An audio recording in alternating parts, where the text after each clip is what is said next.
সরকারি পর্যায় থেকে বা বিভিন্ন যারা অংশীজন ভোটের কোথাও তো সেরকম আনন্দ উচ্ছ্বাস দেখছি না। এটা তো খুবই সত্য যে আনন্দ উচ্ছ্বাস থাকবে কি করে, কারণ আপনি আমাকে শত্রু মনে করছেন, আমি আপনাকে শত্রু মনে করছেন, আপনি আমাকে বলছেন আমি ফ্যাসিস্ট, আমি আপনাকে বলছি আপনি চোর ডাকাত, এই একের পর একের কথা। আমরা একটা সমাধানে কিন্তু আজকে পৌঁছতে পারলাম না।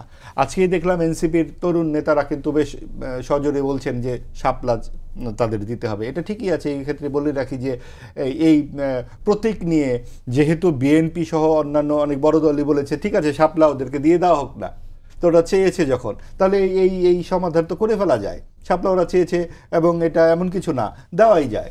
এবং এইটাকে সামনে নিয়ে আরও কিছু কথাবার্তা হাসনাত আবদুল্লাহ বলেছেন যে আওয়ামী লীগের অংশগ্রহণের কথা বলা হচ্ছে। এটা এই সময় কি করে বলা হয়?